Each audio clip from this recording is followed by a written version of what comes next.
자, 우리 지난 시간에 운동량, 충격량 했고, 그 시간이 좀 남아가지고 생명 시스템의 기본 단위 해가지고 세포.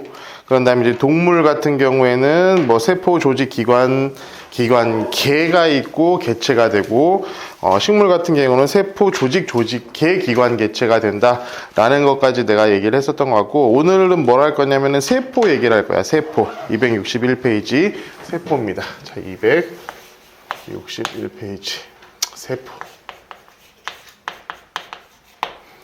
자, 오늘 이제 내가 그림을 아다시피 난 글씨도 못 쓰지만 그림은 더 못 그리거든. 그래서 굉장히 걱정스러워요. 내가 지금 빔 프로젝트를 쏠까까지 생각을 했는데 이게 또 색깔이 흑백이다 보니까 이게 또 안 되더라고. 어저께 해보니까.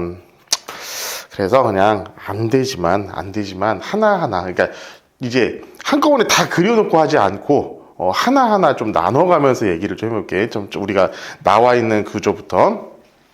여기서 중요한 단어 몇 가지만 일단 거기다 체크를 하고 진행을 할게요. 세포는 생명 시스템을 구성하는 구조적 단위. 그러니까 단위야, 단위. 생명 시스템을 구성하는 가장 작은 단위야, 단위. 그 구조적 단위이고, 또 어떤 구조적 그리고 기능적 단위이다. 구조적, 기능적 단위라는 것을 여러분들 기억을 하고 있읍시다.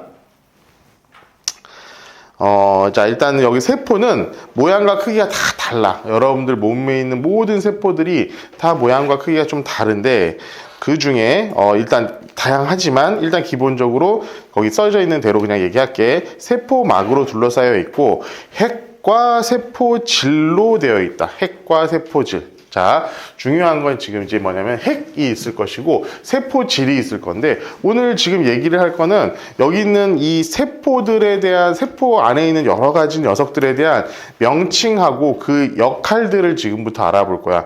이것은 사실상 다 암기를 하고 있어야 되는 거니까 여러분들 기억을 하고 있습니다. 자, 세포는 일단은 동물 세포하고 식물 세포로 나뉩니다. 동물세포. 자, 동물세포랑 식물세포 같은 경우는 큰 차이점이, 동물세포에는 없는 게 식물세포에는 몇 개가 있냐면은 하나, 둘, 세 개가 더 있어. 자, 식물세포에는, 자, 동물세포 더비, 동물세포에 있는 여러 가지 어떤 것들에 비해서 세 가지가 더 있다. 그러니까 숫자 3을 여러분들 기억을 하세요. 항상 쟤보다는 식물세포가 세 가지가 더 있다. 세 가지가 더 있다. 이 세 가지는 여러분들 여기다 그냥 이름을 미리 써 놓을게요. 액포, 그 다음에 세포벽, 그리고 가장 중요한 엽록체.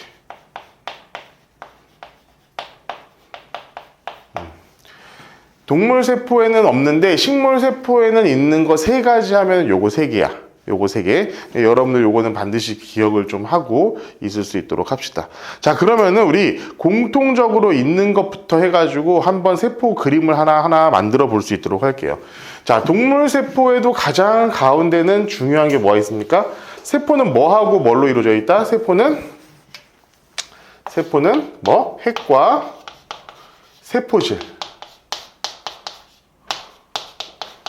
이렇게 두 가지로 이루어져 있어. 일단 가장 중요한 건 핵이야, 핵. 가장 중요한 건 핵. 자, 식물세포에도 똑같이 핵이 있습니다. 식물세포에도 똑같이 핵이 있어요. 핵이 있어요, 핵. 여기도 핵이야. 자, 이 핵은 뭐냐면은 거기다가 제일 중요한 거야. 유전 정보가 들어있다. 유전 정보의 저장이야. 자, 유전 정보의 저장. 여기다가만 적을게.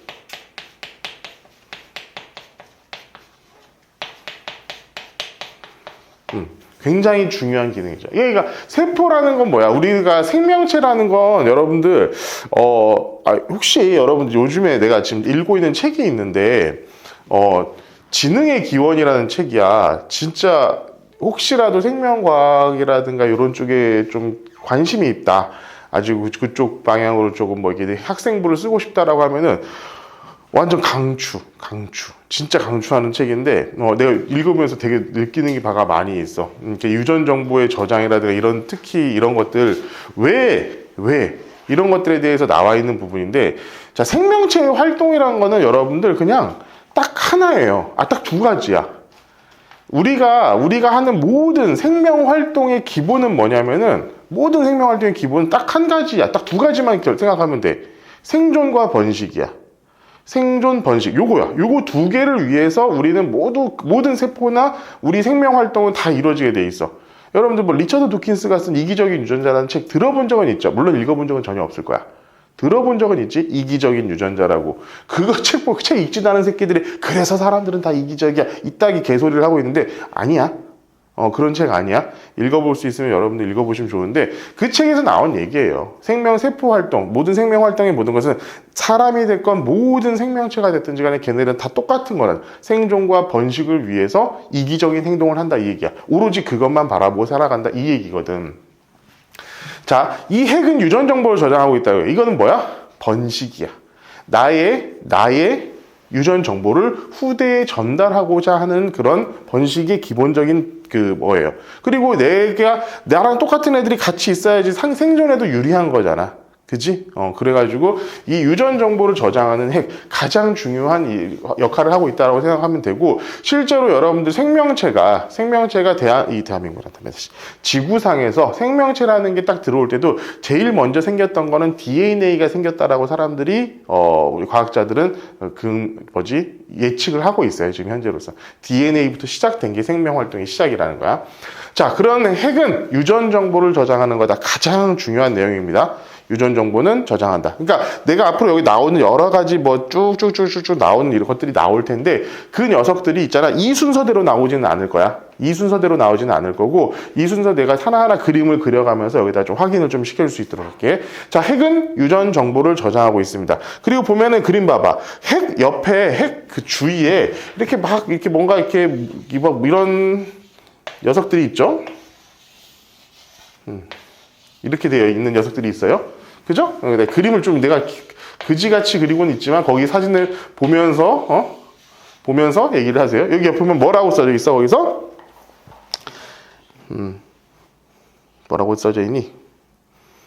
라이보솜이라고 적혀 있죠. 핵 주위에 이렇게 이거 뭐라고 하니? 물결처럼 이렇게 딱 되어 있는 게, 이걸 뭐라고 하면 라이보솜이라고 합니다. 라이보솜. 라이보솜. 옛날에 이제 이게 사실은 이름이 지금 라이보솜이라고 되어 있는데 나는 되게 익숙하지가 않아요. 우리는 이걸 보통 어떻게 배웠냐면 리보솜이라고 배웠어. 너희들 중학교 때도 이거 혹시 배웠니? 응? 배웠니? 응? 배웠어? 리보솜이라고 예전에는 그랬는데 지금은 이걸로 이름을 바뀌어가지고 라이보솜이라고 한 것 같아. 근데 여기 잘 봐봐. 저기 그림 잘 봐봐. 옆에 점점점 되어 있는 거 있지? 점점점 되어 있는 거. 그치? 내가 지금 여기 이렇게 그렸는데 여기 사이에 점점점점점 되어 있는 거 있잖아. 그게 라이보솜이야. 그러니까 이게 라이보솜이 아니야, 얘들아. 이 물결문처럼 되어 있는 이게 라이보솜이 아니라 이 사이사이에는 점점점점점점 이런 것들이 막 붙어 있어. 거기 그림 잘 봐봐. 잘 보면은 이게 점점점점점 이렇게 되어 있는 게 있어.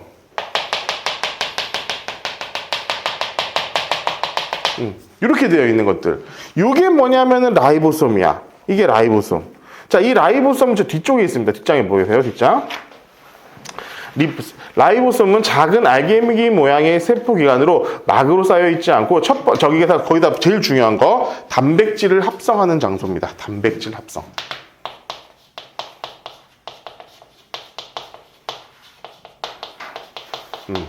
예전에 혹시 여러분들 기억나는 거 한번 보자.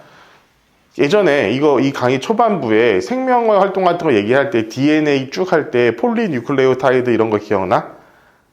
그런 이름이 있었어. 폴리뉴클레오타이드 얘기해가지고 거기 있는 ATGC 해가지고는 뭐 아데닌, 구아닌, 타이민, 뭐 사이토신 하면서 가르쳐 줬었잖아. 그것들이 세 개가 모이면은 하나의 뭐를 만든다? 아미노산을 만든다 그랬어. 그 아미노산은 뭐야? 단백질의 기본 단위죠. 단백질의 기본 단위. 그 아미노산이 어디서 만들어진다고? 핵에서 그런 유전 정보를 가지고 아미노산을 만들어라는 이게 그 코드가 딱 오는 거야. 그 코드가 만들면 단백질이 합성된다고 그랬잖아. 합성되면서 하나하나 연결되는 폴리뉴클레오타이드를 폴리펩타이드를 만들어 간다고. 그죠? 펩타이드 결합은 무슨 결합? 물이 하나가 나오는 탈수. 얘들아, 기억 안 나면 기억하면 돼. 나중에 다시 한번 봐야 돼. 그러니까 이게 생명과학 어떤 식으로 가르쳐주는지 너희들 학교에서 어떻게 가르칠 수도 있냐면은 아까 얘기했던 거 이거를 따로 가르칠 수도 있어. 그러니까 여러분들은 이 기본적인 단원명들도 쭉 알아야 되지만 생명 이게 어디 파트에 있는 건가를 따로따로도 알 필요가 있어. 여러분들 기억을 하십시다. 자, 이 라이보솜에서 이 핵에서 나온 아까 그 유전 정보를 가지고 자, 그 RNA가 여기서 이거는 다음 시간에 아마 마지막으로 하게 될 거야. 여기서 DNA에 있는 것을 RNA에 전사를 해가지고 그 RNA가 핵 바깥으로 나와서 이 라이보솜으로 가. 이게 라이보솜에서 뭔 짓을 하냐면은 이 단백질을 합성하는 역할을 하는 거야. 이 단백질은. 근데 얘네들 여기는 이건 뭡니까? 이건 뭐 딱히 이름이 있는 건 아니에요. 뭐 골지체 뭐 이렇게 되어 있는데 이 골지체는 이쪽은 아니야. 이 바깥쪽이고 핵을 둘러싸고 있는 막에 이런 물결치는 모종에 거기에 바바바박 박혀 있어. 왜 그러냐면은 핵에서 유전 정보가 나와서 바로 거기서 단백질을 합성해야 될 거 아니야. 그럼 이 라이보솜 이만큼 멀리 있으면 되겠어? 안 되겠어? 안 돼. 그래가지고 이 라이보솜 같은 경우들은 핵 주위에 이렇게 그냥 배치가 되어 있다라고 생각하면 돼요. 그러니까 핵에서 RNA라는 게 나와가지고 DNA에서 그 유전 정보를 가지고 RNA라는 게 나와서 그 RNA가 여기 라이보솜에 가면 이 라이보솜에서는 뭐해? 단백질을 계속 합성을 해. 그게 바로 라이보솜이에요. 자, 이게 내가 지금 나중에 여러분들 뭘 해야 되냐면은 다음 시간에 DNA에서 어떻게 RNA로 전사가 돼가지고 그것이 우리가 유전 정보가 되는가에 대해서 다음 시간에 얘기를 할 건데 그거 얘기하기 전에 일단 그 현상을 그대로 지금 가기 위해서 얘기를 하고 있는 거다라고 생각을 하면 됩니다. 자, 이 라이보솜에서 그러면은 뭔가 단백질이 만들어져. 그러면은 이 바깥쪽에 보면은 진짜로 이 물결만큼 생긴 게 뭐가 있냐면 골지체라는 게 있습니다. 골지체. 그렇죠? 자, 골지체. 그럼 골지체는 진짜 그렇게 생겨. 진짜 이렇게 이런 식으로 생겼어. 골지체. 이렇게. 자, 이렇게 생겼어. 똑같이 있다는 거야. 자, 얘를 뭐라고? 골지체. 골지체라고 해요. 자, 그러면은 얘는 뭐냐면은 이 라이보솜에서 합성된 폴리펩타이드들. 그게 뭐야? 단백질. 아미노산들이 쭉 연결되어 있는 것을 폴리펩타이드라고 그러잖아. 그지? 펩타이드 결합을 하니까 쭉 연결되어 있는 것들이 어디로 가냐면은 이 골지체로 운반이 돼요. 골지체로 운반이 돼. 자, 그럼 뒤쪽에 봅시다. 뒷장에 계속 있을 거야. 뒷장에. 자, 골지체에 보면 막으로 쌓인 납작한 주머니가 여러 층으로 포개져 있는 모양이다. 이게 뭐지? 이런 식으로 막으로 쌓인 납작한 주머니가 여러 층으로 이렇게 포개져 있는 이런 골지체 모양. 그쵸? 했지? 얘네들이 이 라이보솜이 뭐냐면은 이 라이보솜에서 합성이 되잖아. 이 폴리펩타이드들이 어디로 가냐면 일로 가, 골지체로. 근데 여기서 이동을 시켜주는 게 뭐냐면은 그게 소포체입니다. 여기에 소포체라는 게 있어. 여기도 마찬가지야. 여기서 합성된 폴리펩타이드들이 골지체로 이동하는데 이 골지체를 이동시키는 녀석이 뭐냐면은 소포체예요. 소포체. 아이씨, 글자가 그지 같냐? 소포체. 알겠어요? 자, 그러면 지금부터 쭉 생각해. 핵에서 유전 정보가 나와가지고 그 유전 정보를 가지고 라이보솜에서 단백질을 합성을 해요. 그 합성된 단백질을 골지체로 이동을 시키는데 그 이동을 시키는 녀석이 뭐냐면은 소포체라는 거야. 이동을 시켜. 그러면은 이 골지체에서는 어떤 일을 하냐면 단백질을 변형시킵니다. 어떻게 변형시키냐면 우리 몸을 만들 수 있게끔 변형을 시키는 거야. 됐죠? 자, 그러면은 다시 한번 이 골지체에서 뭐가 이루어진다고? 단백질의 변형이 이루어진다고요. 단백질의 변형.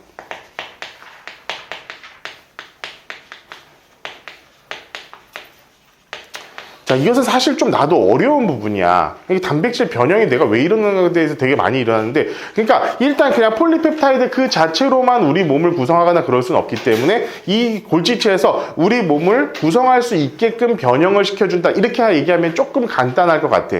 이렇게 해가지고 이 변형된 단백질이 어떻게 되냐면은 세포 바깥으로 배출이 됩니다. 그래가지고 우리 몸을 구성하는 여러 가지 우리 몸을 구성하는 여러 가지 기관들이 만들어지고 이렇게 된다고 생각을 하면 돼. 자, 그러면 일단 기본적으로 이 세포 내에서 제일 중요한 역할은, 우리 세포에서 제일 중요한 역할은 이거야. 단백질을 만들어가지고 우리 몸이 계속 생명 활동할 수 있도록 만들어주는 게 세포가 하는 가장 큰 역할이고, 아까도 얘기했지만 유전 정보를 전달해. 그게 유전 정보야. 너희들 어머니 아버지로부터 받은 유전 정보가 이 DNA 다 있잖아. 요거에 따라서 맞춰가지고 이 단백질이 만들어지니까, 이 단백질이 여러분들 몸을 구성하게 되니까 여러분들 부모님과 꽤 유사한 모양의 자녀들이 나오는 게 이런 것 때문에 그래. 그 유전 정보 2개를 가지고 와가지고, 엄마 아빠의 유전 정보를 가지고 와가지고 그 유전 정보에 맞춰가지고 뭐 하는 거야? 이 단백질을 합성하는 거야. 그 단백질은 뭘 만들어? 너희들 몸뚱아리를 만들어. 그러니까 이 몸뚱아리가 다 비슷할 수밖에 없는 거지. 부모님의 몸뚱아리와 똑같은 유전 정보를 가지고 내려오는 거니까. 무슨 말인지 알겠지? 자, 이게 가장 세포에서 일어나고 있는 가장 중요한 일입니다. 자, 저게 핵에서 유전 정보가 RNA를 통해서 나와서 라이보솜에서 단백질을 합성해. 이 얘기를 다음 시간에 할 거야. 단백질 합성하는 얘기를. 단백질을 합성을 하고 그 합성된 단백질들이 폴리펩타이드라는 녀석으로 해가지고 쭉 연결되어 있는 거를 소포체가 일로 해가 데리고 와가지고는 골지체에 딱 갖다 놓으면은 얘네들이 우리 몸을 만들 수 있는 형태로 잘 만들어가지고 세포 바깥으로 내보낸다. 이게 세포에서 하고 있는 가장 중요한 역할이야. 그렇게 해가지고 여러분들 몸뚱아리가 만들어지는 거라고. 알겠지? 자, 그것을 지금 여기 나와 있는 거 뭐야? 자, 봐봐. 세포 기관에 유기적인 작용해가지고 단백질의 합성과 분비해서 262페이지에 나와 있는 그림 있죠? 근데 선생님이 이 얘기 한 거야, 이 얘기. 첫 번째 다시 한번 핵, 유전 정보가 있고요. 거기서 라이보솜에서 단백질이 합성이 되고요. 소포체가 단백질을 운반시키고요. 골지체에서 단백질을 변형시킨 다음에 막으로 쌓여가지고 바깥으로 분비를 해줍니다. 세포 바깥으로. 이게 여러분들 몸을 만들고 이루는 여러 가지 것들. 물론 내가 지금 너희들한테 설명을 쉽게 하기 위해서 너희들 몸을 만든다 이렇게만 얘기했는데 그것만은 아니야. 여러 가지 단백질이 나옵니다. 자, 그러면 그 나머지 것들에 대해서 지금부터 얘기를 해볼게요. 자, 그러면은 여기 뭐냐면 이 소포체가 내가 지금 이동시켜 준다고 그랬잖아. 그 이동이 사실은 요거야. 요 녀석이 이 길이를 만들어 가지고 여기까지 이어준다고 생각을 하면 돼. 여기 지금 내가 처음에 그렸던 이거 라이보솜이 존재하는 공간이라고 해가지고 이렇게 그렸던 거, 이 녀석들이 뭐냐면 소포체가 되는 거야. 이게 뭐냐면 길을 만들어주는 거지. 꾸불꾸불한 것들이 이 액에서 길을 만들어줘가지고는 우리가 이쪽 그 골지체로 이동시켜준다고 생각을 하면 돼. 내가 지금 설명을 중간에 그걸 좀 누락을 했어. 알겠지? 자, 지금 내가 그려서 이 4가지가 핵, 골지체, 리보솜, 소포체 요 4개가 기본적으로 핵에서 단백질을 합성하는 가장 중요한 4가지의 기관입니다. 여러분들 여기에 어떻게 보면은 세포가 갖고 있는 가장 근원적인 존재 이유라고 할까? 이런 느낌이라고 생각을 하면 돼. 그럼 나머지 것들은 뭐냐? 그러면은 나머지 것들은 단순해. 이 녀석을 이런 활동을 할 수 있게끔 도와주는 녀석들이라고 생각을 하면은 조금 편해요. 자, 그러면 앞에서부터 다시 한번 볼게. 자, 얘네들이 그냥 이렇게만 다 있으면 어떻게 하겠어? 이렇게만 있으면은 불안정하겠지. 막 이렇게 떨어져 나가고 이러면 안 되잖아. 그래서 얘네들을 하나로 묶어주는 게 있어요. 그게 뭐냐면 세포막이에요. 자, 이렇게 크게 세포 하나를 크게 이렇게 막으로 이렇게 쓰고 있어. 자, 그런데 얘네들은 뭐가 있다고 그랬어요? 세포벽이 있다고 그랬지. 얘 또 근데 세포막이 있기는 있어. 이렇게 세포막이 있기는 있는데 그 바깥쪽으로, 세포막 바깥쪽으로 하나가 더 있는 게 그게 바로 세포벽이에요. 얘 같은 경우 동물세포는 없어. 식물세포만 세포벽이 이렇게 하나가 더 있는 거야.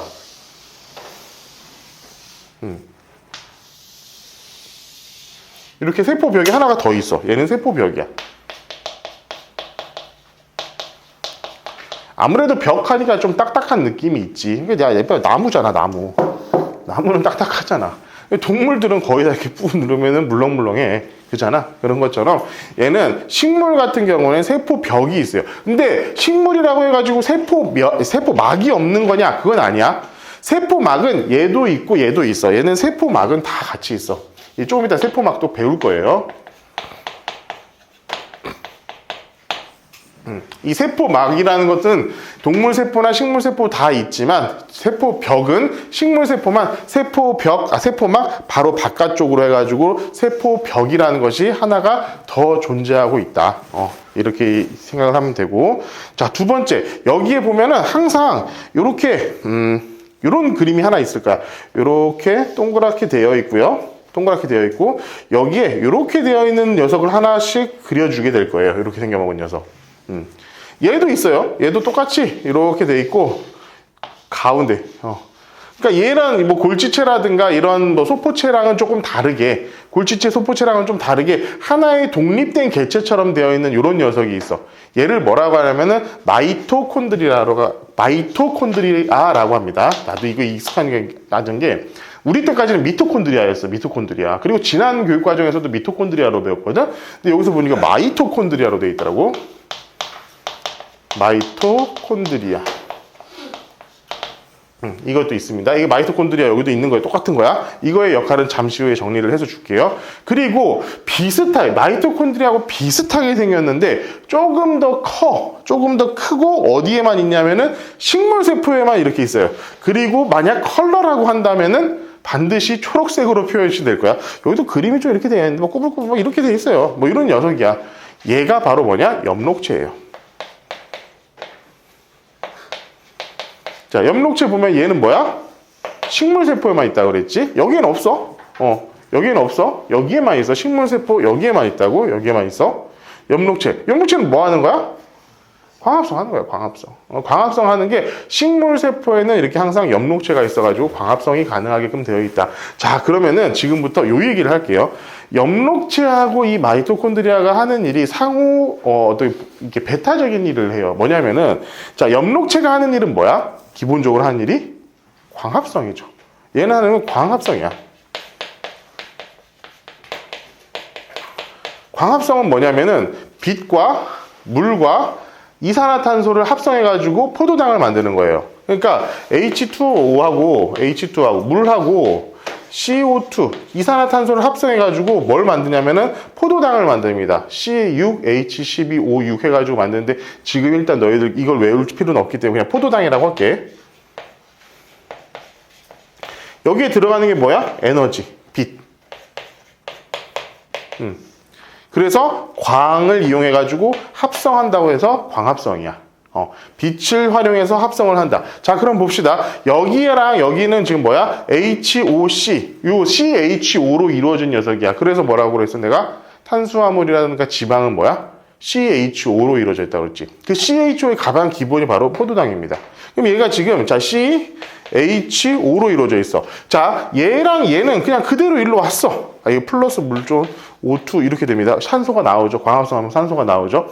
자, 얘네들이 요렇게 바뀐 거야. 근데 지금 여기서 어떤 일이 일어나? 자, 이 분자 단위, 이런 원소들만 생각하면 그냥 바뀐 게 없잖아. 그러니까 이게 구조가 바뀐 거지. 얘가 이렇게 바뀐다고 했을 때 숫자가 바뀌거나 그런 건 아니잖아. 그렇지. 숫자는 그냥 그대로야. 근데 여기 뭐가 추가돼 있어? 추가된 게 뭐야? 얘랑 그냥 얘가 된 거야? 뭐가 추가돼 있지? 빛. 얘가 추가돼 있지. 빛은 뭐야? 에너지죠. 그럼 얘네들이 갖고 있는 에너지하고 거기다가 빛이 가진 에너지를 더해줘야지 얘가 나온다는 거야. 그러면 지금 얘네 에너지가 높겠어? 얘네 에너지가 높겠어? 포도당의 에너지가 높겠지, 당연히. 빛 에너지가 추가가 됐잖아, 얘 입장에서는. 그지? 그럼 포도당을 다시 우리가 이렇게 바꾸는 게 뭡니까? 호흡이에요. 여러분들이 하고 있는 세포, 이 호흡 말고 세포 내에서 이루어지고 있는 호흡이 뭐야? 산소와 포도당을 이용해가지고 얘가 H2O랑 CO2로 돼. 얘가 오줌으로 나오는 거고요. 얘가 뭘로 나오는 겁니까? 호흡으로 나오는 거예요. 그러면은 지금 얘가 일로 바뀌면서 그냥 바뀐 건 바뀌는데 우린 그걸 가지고 뭘 해? 에너지를 쓰잖아. 생명 활동을 하고 있잖아. 여러분들 몸에서 계속 36.5도씨의 어떤 에너지가 나오고 있는 거잖아. 그 에너지를 유지하고 있는 게 바로 이 녀석이야. 그때 그 나오는 에너지의 기원은 그럼 뭐겠어? 빛이에요. 여기에서 빛 에너지가 더해가지고 이만큼 됐단 말이야. 그럼 이만큼 된 게 다시 우리 몸 안에서, 이 세포 안에서 어떤 일이 벌어지냐면은 얘가 포도당을 이렇게 옮기면서 에너지를 발산을 해줘. 그래서 얘는 지금 뭐 소변으로 나오는 거고, 얘는 우리가 호흡으로 나오는 거고. 근데 여기서 뭐 해? 얘를 방출해줬잖아. 자, 여러분들 호흡이란 거에 대해서 다시 정리 좀 해보자. 호흡은 여러분들 좀 기억하고 있어. 중학교 때 배웠지? 세포 호흡하고 우리 무슨 호흡이라고 하니? 외호흡, 내호흡이라고 해가지고 배웠나? 그렇죠. 배웠잖아. 처음 듣니? 자, 흔히 우리가 하는 호흡이라고 하는 거는 산소를 들이마시고 이산화탄소를 내뱉는 활동을 우리가 그냥 눈으로 보여지는 호흡이라고 하잖아. 근데 실제로 호흡을 왜 하느냐? 그게 세포 단위로 들어가면은 이산화탄소 뭐 이런 문제가 아니라요. 자, 봐봐. 어떤 인식이면 이걸 좀 정리해가지고 좀 먼저 알려줄게, 그러면은. 여러분들 이걸 좀 알고 있어야겠다, 그러면. 알고 있는 게 좀 편할 것 같아. 이게 왜냐면 좀 이따가 동화작용, 이화작용 할 때도 똑같은 얘기가 나오거든. 자, 다시 한번 정리를 해봅시다. 해볼게요. H2O, 물과 이산화탄소를 빛 에너지로 합성을 해가지고 뭐가 나오냐면 포도당이 나와요.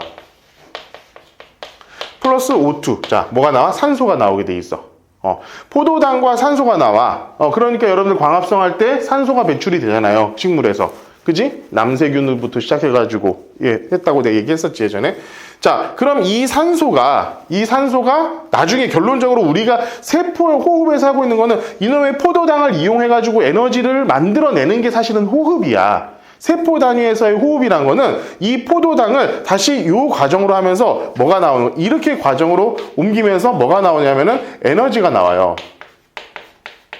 이 에너지를 여러분들 뭐라고 하냐면 ATP라고 합니다. 이 에너지 ATP가 나오는 과정을 뭐라고 하냐면은 호흡이라고 그래. 그럼 봐봐, 우리는 뭐해? 포도당 먹죠? 여러분들 처먹잖아, 맨날. 당을 처먹잖아. 밥도 당이지. 밥은 당이야. 밥을 한참 씹어봐. 단맛이 나. 진짜야. 밥이 우리가 흔히 얘기하는 탄수화물이라는 것은 전부 다 당이야, 당. 이 당이고, 이 당이 들어가죠? 그다음 우리가 호흡을 해가지고 산소를 받아들여가지고 뭐해? 에너지를 만들고 얘네들을 소변과 다시 이산화탄소를 해가지고 이산화탄소는 우리가 이제 외호흡으로 배출을 하고, 너희도 숨 쉬고 있는 거 계속 이산화탄소를 배출하고 있는 거지. 이산화탄소를 배출하고 얘는 소변의 형태로 해가지고 우리가 배출을 하고 있는 거야. 자, 오케이. 여기까지 이해 가시죠? 이해 가죠? 맞아? 자, 이렇게 돼 있는 거야. 자, 그러면은 여기가 우리가 이렇게 빛을 들어온 에너지만큼이 어떻게 돼? 에너지는 보존되기 때문에 여기서 빛 에너지를 받은 것만큼 우리는 요 에너지를 방출하면서 지금 우리 그 에너지를 사용을 하고 있는 거야. 그 당분을 분해하면서. 그지? 그러면은 요 녀석을 하고 있는 게 우리가 뭐라고? 요렇게 되고 있는 걸 뭐라고? 광합성이라고 하고. 자, 요렇게 되고 있는 이 녀석을 뭐라고 하냐면은 호흡이라고 합니다. 여러분들 이거 지난 시간에 탄소의 순환해가지고는 배웠었지. 내가 분명히 말했어. 생물권에서 기권 간의 상호작용은 탄소가 기권으로 가는 건 호흡, 탄소가 기권에서 생물권으로 오는 건 광합성 해가지고 분명히 여러분들한테 가르쳐 줬어요. 그러니까 이런 것들이 여러분 통합과학은 괜히 통합과학이 아니라 전체적으로 다 이해를 하고 있어야 돼. 전체적으로. 자, 이거야. 자, 그러면 광합성을 하는 건 뭐야? 엽록체. 이 세포 내에서 이놈의 이 광합성을 하고 있는 게 뭐냐면은 엽록체야. 자, 그러면은 이 호흡을 하고 있는 게 뭐냐? 그게 미토콘드리아입니다. 그러니까 여러분들 이제 봐봐. 마이토콘드리아는 동물 세포도 있고 식물 세포도 있다고 그랬어. 당연하지. 왜냐하면 동물 세포도 어떻게 해야 돼? 내가 생명 활동을 하기 위한 에너지를 만들어내야 돼. 마찬가지로 식물도 생명 활동을 하기 위한 에너지를 만들어내야 돼. 그렇기 때문에 여기도 마이토콘드리아가 있고 여기도 마이토콘드리아가 있어요. 실제로 마이토콘드리아 같은 경우에는 예전 아주 고대에는 그냥 따로 이제 있는 그냥 하나의 생명체였다는 것으로 지금 알려져 있어. 걔네들이 자기의 생존을 위해서 세포 안으로 들어온 걸로 지금 알려져 있습니다. 그런 내용이 저 지식의 기원이, 지능의 기원이라는 책에서 되게 자세하게 나와 있어요. 나 보면서 너무 지금 감동을 받으면서 읽고 있어요. 한번 읽어보세요. 여러분들 학교 가면 책 읽을 시간이 그렇게 많지 않을 거야. 지금 한 일주일 정도 한 권 읽으려고 하면은 그 책 추천. 자, 그러니까 내가 지금 이 얘기를 왜 하냐고 하냐면, 이거 다음 시간에도 좀 이따가도 이 얘기 하긴 할 거지만, 이 녀석을 하는 게 이 세포 안에서 다 이루어진다는 거야. 광합성은 어디서만 이루어져? 식물에서만 이루어져, 여러분들. 식물에서, 식물의 열매를 먹는 게 여러분들 탄수화물을 막 먹고 있는 거예요. 자, 탄수화물을 우리가 이런 식으로 먹어낼 수가 있고, 그 녀석들이 어떻게 되는 거야? 마이토콘드리아로 가가지고는 얘가 어떻게? 에너지를 만들어내는 거야. 이 모든 활동을 하고 있는, 그리고 여러분들이 지금 활동하고 있는 여러 가지 행동, 지금 너희들 지금 앉아있고 지금 눈 뜨고 있는 것조차도 사실 되게 힘든 일이잖아. 그치? 굉장히 힘들죠? 눈을 제대로 못 뜨고 있잖아, 지금 여러분들이 지금 거의 대부분. 그치? 그러니까 눈 뜨려고 여러분이 에너지를 쏘고 있는 거 ATP예요. 그 에너지가 바로 ATP예요. 그 ATP를 만들어주고 있는 게 뭐다? 마이토콘드리아. 마이토콘드리아에서는 그 에너지를 만들어주는 역할을 한다. 그러니까 전체적으로 이렇게 광합성과 에너지를 만드는, 자, 얘는 광합성, 얘는 호흡인데, 그래서 엽록체는 광합성 하는 애, 이 마이토콘드리아는 뭘 하는 애? 호흡을 해가지고 에너지를 만들어주는 애들을 우리는 마이토콘드리아라고 한다. 요거 나와있죠. 그래서 맨 밑에 보면은 261페이지 맨 밑에 보면은 자료 분석해가지고 엽록체와 마이토콘드리아에서 일어나는 에너지의 전환 이렇게 되어 있잖아. 엽록체는 뭘 한다고? 광합성을 한다고. 광합성을 해가지고 포도당을 만들어. 그럼 그 만든 포도당을 가지고 마이토콘드리아에서 뭘 하냐면은 이 포도당을 가지고 산소와 결합해가지고 에너지를 만들어서 우리 생명 활동을 이어가는 에너지로 사용을 한다. 이거야. 여러분들 혹시 특히 여기 여학생들은 좀 다이어트 이런 거에 관심이 많잖아. 그치? 보면은 조금 심도 있게 여러분들의 그 어떤 이 대사 과정을 설명해 주는 사람들 보면은 그 ATP라는 얘기를 굉장히 많이 쓸 거예요. 결국 ATP를 써야지 나의 에너지를 쓰는 거잖아. 포도당을 분해가지고 쓰는 거잖아. 그지? 이런 과정들에 대해서 설명을 해주는 녀석들이 가끔씩 있더라. 여러분들 이게 다예요. 근데 여기다 하나, 지금 다 했는데 하나만 안 했어. 하나 뭐 안 했죠? 액포. 이 식물세포에만 있어요. 식물세포. 식물세포에는 여기 액포라고 하는 게 있어. 액포. 액포. 액포가 있어. 자, 액포는 뭐냐면은 뒷장에 있습니다. 액포는 막으로 둘러싸인 그냥 단순하게 생각해. 그냥 물주머니라고 생각하면 돼요. 물주머니, 물이나 색소, 노폐물 등을 저장한다. 자, 물이나 노폐물을 저장한다. 이렇게 되어 있지. 그지? 사실 이게 뭐냐면은 이 액포 같은 경우 우리는 동물세포들은 액포가 필요 없어. 여기서 봐봐. 다시 여기서 보자. 호흡을 할 때 뭐가 생긴다고? CO2하고 H2O가 생긴다. 그러면 이산화탄소와 물이 생긴다고 그랬어. 그지? 여러분들 나중에 보면 혹시 자동차 좋아하는 남학생들은 자동차를 좋아하죠?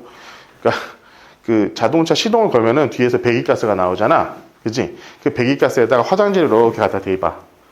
그럼 이게 젖어. 물이 같이 나오는 거야. 왜냐하면은 자동차도 기름을 태우는 거잖아. 기름이 CH로 되어 있어. 그 CH를 태우면은 얘네 두 개가 나와요. 얘네 두 개가 나오기 때문에 이 뒤에다 보고 있으면 이게 물기가 이게 딱 스미는 걸 볼 수 있어. 그런 것처럼 자, 배출이 돼야 되잖아. 수분이 배출이 돼야 되잖아. 자, 그럼 식물에서 수분이 배출되는 거 뭐예요? 수분이 배출되는 거. 증산작용. 중학교 때 이거 분명히 나왔어. 증산작용으로 해가지고 식물이 수분을 배출하는 그런 것들이 있어. 그런데 그것만으로 모자란단 말이야. 동물은 이걸 굳이 여기다 둘 필요가 없어. 왜? 우린 소변을 보니까. 그렇잖아. 이게 몸이 혈액이란 게 뭐야?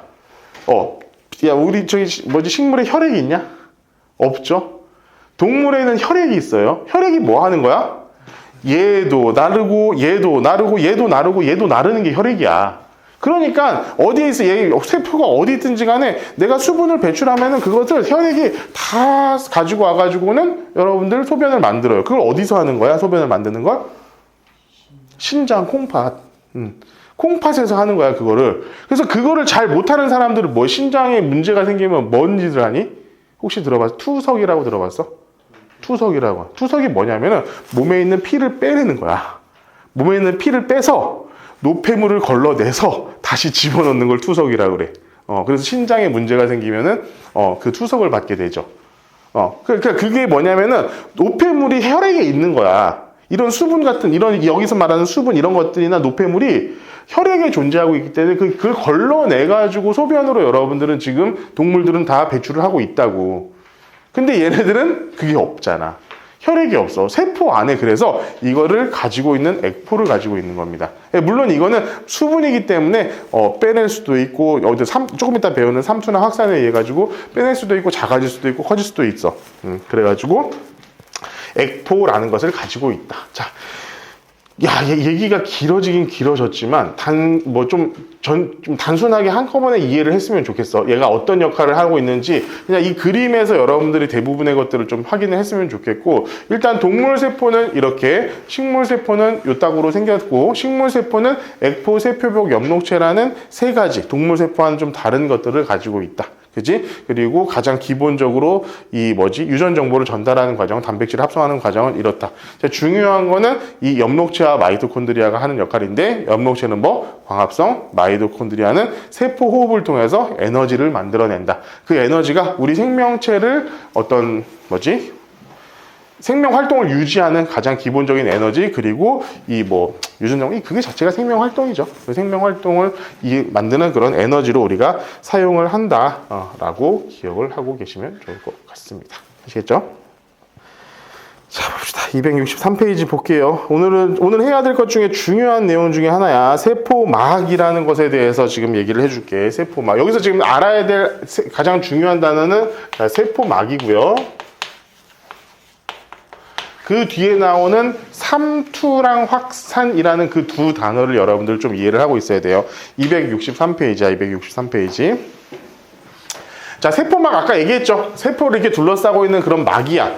그런데 여러분들 그 세포 안에 뭐가 있어? 엽록체도 있고 미토콘드리아도 있잖아. 그럼 엽록체하고 미토콘드리아는 하는 일이 뭐라고 그랬어? 에너지를 만들고 에너지를 분해하고. 그지? 포도당을 만들고 포도당을 분해해가지고 에너지로 만들고. 그러면은 그거 할 때 뭐가 필요해? 산소, 물, 이산화탄소 등등의 어떤 것들이 필요하잖아. 그리고 포도당도 들어가야지 미토콘드리아에서 에너지를 만들어낼 거 아니야.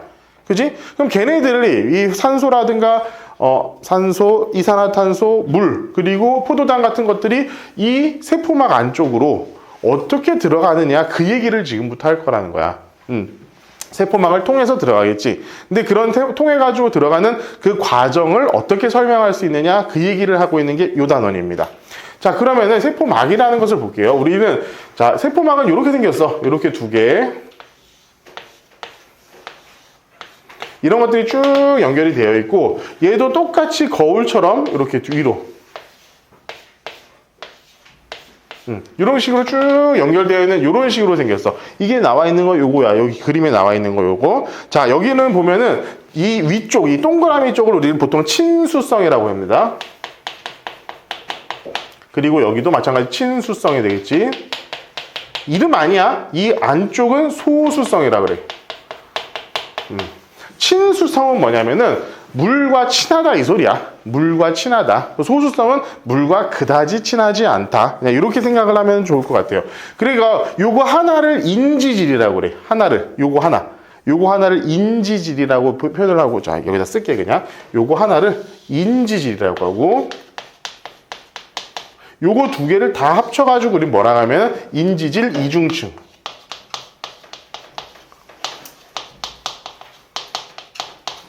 맞죠? 다 이름이 딱 정확하게, 너무나 정확하게 그냥 나와 있잖아. 인지질이라고 하고, 이 인지질 이중층으로 해가지고 뭐가 이루어졌냐면은, 세포막이라는 것이 이루어져 있다. 요거야. 됐죠?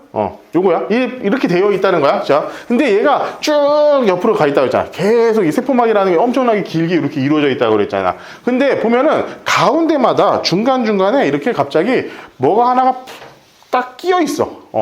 뭐가 하나가 이렇게 막 끼어 있어. 이렇게 끼어 있기도 하고, 또는 이렇게 이렇게 끼어 있기도 하고. 자, 인지질 이중층이 계속 이렇게 있다가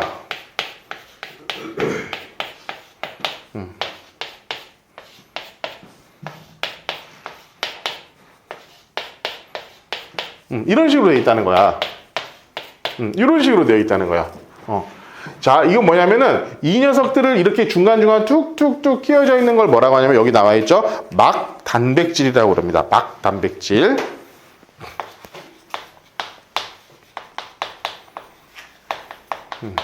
막 단백질은 뭐냐면은 이 세포막에 중간중간에 뚝뚝뚝 끼어 있는 단백질 이런 녀석들을 우리 뭐라고 하냐면 막 단백질이라고 부른다는 거야. 자, 이런 식으로 되어 있고 세포막은 아까도 얘기했지만 세포벽처럼 딱딱하지 않습니다. 말랑말랑해요. 그리고 여러분들 그냥 여기 볼살을 이렇게 뚝뚝 찔러보면은 들어가죠. 그러는 것처럼 말랑말랑하게 이루어져 있다라는 거야. 이 세포들이 되게 유동성이 있다라는 얘기지. 유동성. 자, 세포막의 유동성 이렇게 되어 있는 거죠. 이제 1번 세포막의 구조에 대해서 내가 지금 간단하게 설명을 해 준 거예요. 자, 세포막은 그래서 지금부터 어떤 걸 하냐면 여기서 지금 나오는 여러 가지 단어들을 좀 다 외우고 있어야 돼. 첫 번째는 뭐냐면 선택적 투과성을 가집니다.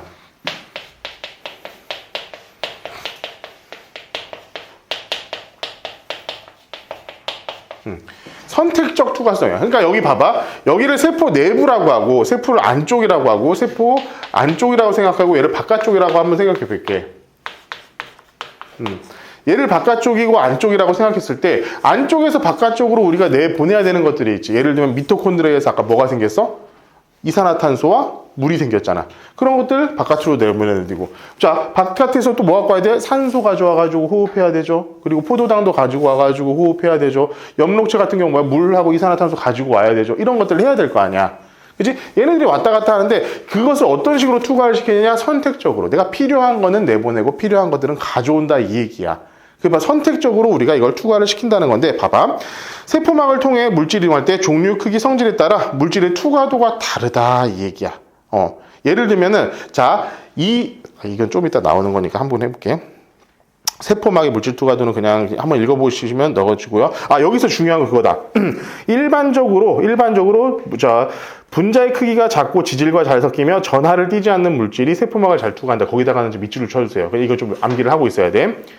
자, 일반적으로 분자의 크기가 작고 지질과 잘 섞이며 그 다음에 전하를 띠지 않는 물질이 투과성이 좋다.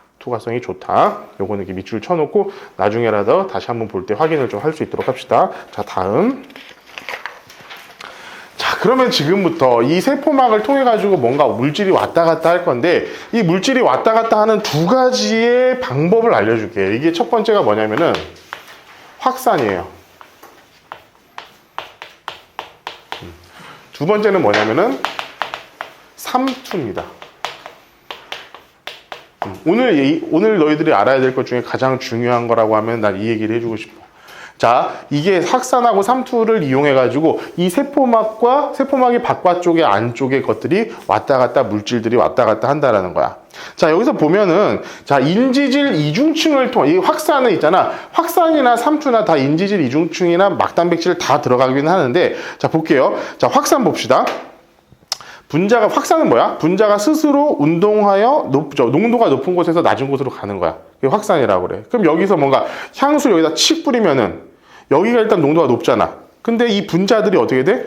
점점 퍼져. 너희들 배우는 거야. 이거 배웠잖아. 퍼져가지고 여기에 있는 사람도 어느 순간 이 향기를 맡게 되고 전체적으로 농도가 어떻게 돼? 일정해질 때까지. 전체적으로 농도가 일정할 때까지 이렇게 확산이 되죠. 그러니까 그거랑 똑같은 거야. 그럼 만약에 여기가 자 세포막이 있고 세포막이 이렇게 있어요. 여기에 지금 산소 농도가 높아. O2 농도가 높아. 산소 농도가 높고 여기가 산소 농도가 낮아. 그러면은 이 산소들이 어떻게 간다는 거야? 이쪽으로 확산한다는 거야. 인지질을 뚫고 인지질 이중층을 뚫고 산소가 이쪽으로 들어온다라는 거야. 이게 분자가 작으면은 그냥 막 얘네들을 막 이렇게 통과한다는 거야. 얘네들 이렇게 통과해버려. 작은 놈들은 그냥 통과해버려. 이게 확산입니다. 어려울 게 없죠? 확산. 그런데 얘가 있잖아. 좀 큰 놈들. 예를 들면 포도당 같은 것들은 굉장히 큰 분자예요. C6, H12, O6 이 정도야. 엄청나게 큰 녀석이죠? 얘네들이 이렇게 막 뭉쳐져 있는 거니까 얘를 통과를 못해. 얘를 통과를 못해. 이 여기를 통과를 못한다는 거야. 여기를. 이런 쪽을 통과를 못해. 그래서 어디를 거쳐야 되냐면은 요 막단백질을 이용해가지고 이렇게 통과를 해야 돼요. 이 중간중간에 있는 이 막단백질의 역할이 바로 이겁니다.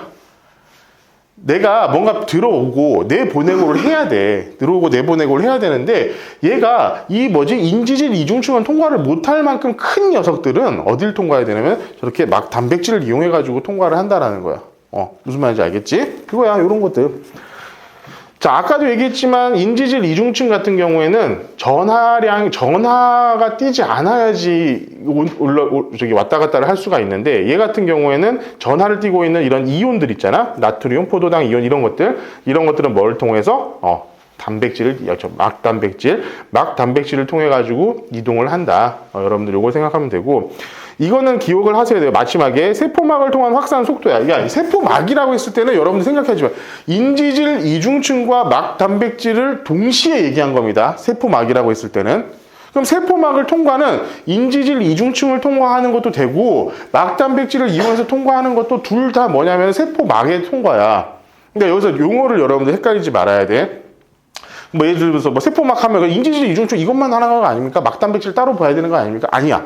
인지질 이중층과 막단백질을 동시에 다 세포막이라고 하고, 이 세포막을 통한 확산이라고 했을 때는 이 확산이라는 녀석은 이 막단백질을 통한 이동, 인지질 이중층을 이용한 이 어떤 통과가 모두 다 포함된 얘기라는 거야. 알겠죠? 모두 다 포함된 얘기다. 자, 그래서 이 막단백질로 이동을 하는 건 이렇게 큰 거나 아니면은 인지질 이중층을 통과하지 못하는 이온, 전기적 성질을 띠고 있는 이온들, 그런 것들은 이렇게 막단백질로 확산이라는 것을 통해 간다. 자, 그리고 여러분 봐봐. 속도에 대해서 보면은 촉진 확산과 단순 확산이라는 게 있어요. 그 옆에 있는 그래프를 한번 봐봐. 자, 그냥 단순하게 생각해. 이 인지질 이중층을 이용하는 것을 뭐냐면은 우리는 그냥 단순 확산이라 그래. 그리고 이렇게 큰 녀석들이 막단백질을 이용해가지고 왔다 갔다 하는 것을 뭐냐면 촉진 확산이라고 그래. 그냥 그렇게 단순하게 생각하면 좀 편해. 근데 촉진 확산, 봐봐. 기 보면은 단순 확산은 농도의 차가 크면 클수록 어떻게 돼? 많이 확산이 속도가 빨라져. 그런데 촉진 확산 같은 경우, 이게 막단백질을 통과하는 확산 같은 경우에는 농도 차가 많아지면은 어느 정도 빨라지다가 딱 일정하게 멈춰지는 성질을 갖고 있어. 왜 그러냐면 이 막단백질은 많이 있는 게 아니거든.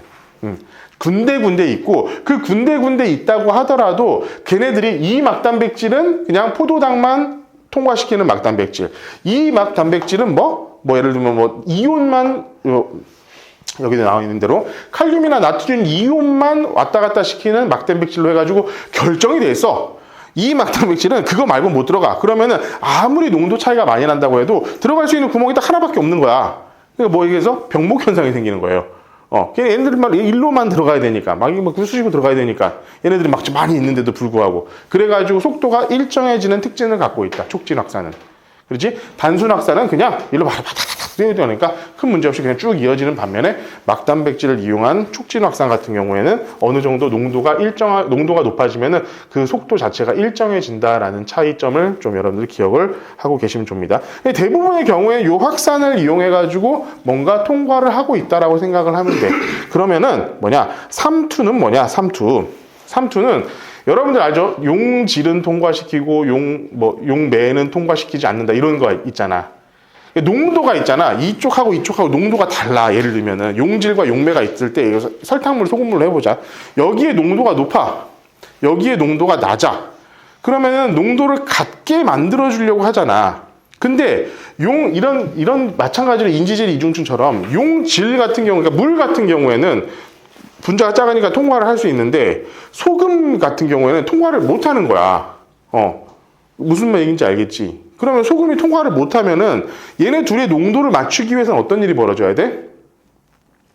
여기 있는 물이 일로 가가지고 여기에 농도를 낮춰주는 방식. 여기 농도가 낮아지면서 이쪽의 농도는 높아지게 해가지고 맞춰주는 방식을 처리해야겠지.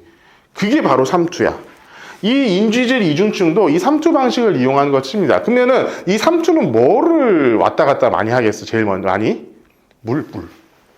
우리 몸의 용질은 거의 물이잖아. 그지? 물이기 때문에 물이 왔다 갔다 하는 거는 농도가 높은 데서 낮은 데로 왔다 갔다 하는 거는 이 용질이 물이 움직여가지고 농도를 맞추는 거야. 예를 들면은 바깥쪽이 막 엄청 짜. 엄청 짜. 그럼 어떻게 되겠어? 여기 있는 물이 빠져나가가지고 어떻게 돼? 여기를 덜 짜게 만들어주고 여기를 더 짜게 만들어주고 이걸 하겠다는 거야. 그걸 하는 게 뭡니까? 김장할 때. 절이죠. 김장할 때 어떻게 돼? 배추 보면은 진만하잖아. 처음에. 거기다 소금 막 뿌려놓으면 어떻게 돼? 쪼그라들잖아. 너희들이 먹기 좋은 김치가 되잖아. 그 배추 안에 있는 물이 빠진 거야, 다. 똑같이, 야, 배추 안에는 그냥 농도가 낮은데, 갑자기 소금이 여기다 갖다 들어가 있어. 나온 거야, 그러면은, 걔네 입장에서는. 그럼 소금이, 농도가 훨씬 높을 테니까, 그 농도를 맞추기 위해서 배추 안에 있던 수분이 쭉 빠지는 거야. 그게 여러분들 흔히 얘기하는 절인다라는 겁니다. 그죠? 여러분들이 먹기 좋은 김치가 되는 거죠. 그렇죠? 생배추를 먹으면 크잖아. 그치? 김치는 그렇지 않잖아. 그런 것처럼. 이게 바로 뭐냐면은 삼투입니다. 이게 삼투. 그러면은 이 삼투 같은 것들을 이용해가지고 보통 물이 많이 통과를 하겠죠. 자, 그러면은 확산의 특징에 대해서 알아봅시다. 260페이지. 이거는 글씨 보면서 쭉 얘기를 할게요. 확산은 분자 운동이므로 세포에 에너지를 공급하지 않아도 된다. 이게 핵심이야. 자, 확산과 삼투의 가장 중요한 특징은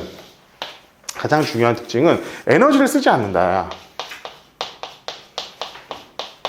에너지를 쓰지 않는 거야. 그냥 분자들의 운동으로만 그냥 움직이는 거야. 분자들의 운동이 뭐죠? 여러분들 혹시 들어본 적 있나?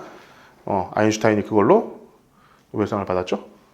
아인슈타인은 상대성 이론으로 노벨상을 받은 적이 없습니다. 브라운 운동이라고 혹시 들어본 적 있어? 분자를 이렇게 놓으면서 움직이는 거. 있어. 그런 게 있어.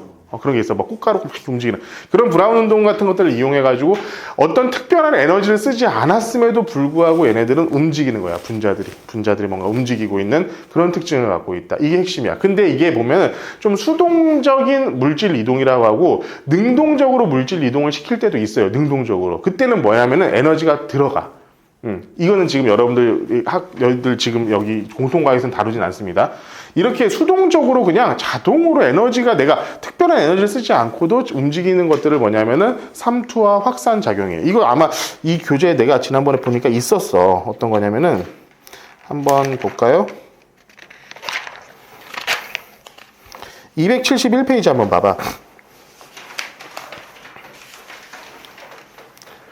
자, 270 보면은, 봐봐. 여기에 보면은, 세포막을 통한 수동수송과 능동수송이라고 되어 있지. 지금 이 두 개는 그냥 그게 글자만 봐도 알겠지만, 수동수송이에요. 특별한 에너지가 들어가지 않은 수동수송. 능동수송은 일부러 끌어오고 일부러 바깥으로 배출하고 이런 것들을 능동수송이라고 하는데 그거는 내가 필요한 게 있을 때 그것을 이용을 한다는 거예요. 그것도 역시 사실 막 단백질을 이용해가지고 하기는 하는데 지금 여러분들이 배우고 있는 그런 단어는 아니다 이거야. 이런 것들이 있다는 거야. 자, 세포막을 통한 이런 것들 확산과 삼투는 굉장히 수동적인 에너지를 사용하지 않는 녀석이다. 그리고 확산도 삼투도 그리고 농도 차에 의해서 일어나는 겁니다. 농도 차에 의해서. 거기다 해놔. 농도 차에서 일어난다. 자, 산소와 같이 작은 것들은 인지질 이중층으로 지동을 하고요. 예를 들어서 이제 이온이라든가 전하 그리고 큰 물질 이런 것들은 인지질 이중층을 통과하지 못해서 막 단백질로 이동해가지고 하게 된다. 알겠죠? 이런 얘기들이 나오는 것이 이제 확산 그리고 다음 장 삼투에 대한 얘기가 나오겠지. 자, 삼투에서 가장 대표적인 거 지금 이건 크게 동물 세포 같은 경우는 보면 알겠지만 얘가 만약에 물이 쭉 빠져나가 그러면 납작해지겠지. 그지? 물이 빠져나가면 납작해져 그냥. 그걸로 끝이야 얘는. 근데 생물 세포 같은 경우는 뭐냐? 식물세포 같은 경우는 뭐가 있어? 세포벽이 있죠? 세포막이 있고 그 위에 벽이 있다고 그랬잖아. 그지? 그럼 얘네들이 수분이 쭉 빠져나가면 어떤 일이 벌어질까? 세포막이 세포벽에서 떨어져 나옵니다. 그래가지고 더 작아져. 세포벽보다 작은 상태가 돼버려. 그게 바로 여기 지금 마지막에 세 번째예요. 세포벽보다 농도가 높은 용액을 넣었을 때 수분이 다 빠져가지고 세포벽은 그대로 있는데 비해서 자 266페이지야. 세포벽은 그대로 있는 데에 비해서 안에 있는 세포들은 쪼그라들었지. 더보다 원래보다. 이런 상태가 될 수 있다라는 게 이제 3투에 의해 가지고 동물 세포와 식물 세포의 변화다. 동물 세포는 그냥 지가 찌그러지면 돼. 지가 찌그러지면 되는데 식물 세포 같은 경우는 세포 벽에 있다가 달라붙어 있는 것들이 더 작아져 가지고 세포 벽에서 떨어져 나오게 된다. 그냥 이 얘기를 하고 있는 거예요. 자, 여러분들 여기 보면은 267페이지 나와 있는 거에서 지금 저기 쭉 나와 있잖아. 네, 여기 있는 뭐 하위 집중 분석이라든가 탐구 분석 이런 내용들은 그냥 넘어가지 말고 한 번 정도는 그냥 읽어보고 갔으면 좋겠어. 대부분 내가 설명을 할 때 이런 부분까지 거의 다 고려해가지고 설명은 지금 하고 있거든. 그러니까 내 설명을 잘 들었으면 대충 이게 그런 얘기였구나라는 거 하는 정도는 그냥 이해할 수 있을 테니까 여기 뭐 심화 강의라든가 이런 것들도 여러분들 꼭 읽어볼 수 있도록 하고 270페이지에 있는 삼투 내용 자체는 이건 조금 어려운 거예요. 삼투압의 팽창 흡수력 변화해가지고 무슨 뭐 팽압 이런 것들이 나오고 있는 거 있는데 이 그래프는 굳이 여러분들이 이해할 필요는 없어. 그냥 삼투에 대해서는 그럼 나중에 배우게 될 테니까 생명과학 가서 봅니다. 자, 그렇게 할 수 있도록 합시다. 자, 276페이지 갈게요. 잠깐만 한 5분만 쉬었다가 할 테니까. 여기 이 물질대사와 효소 요건데 한 5페이지 정도 되는 내용인 것 같아. 물질대사와 효소.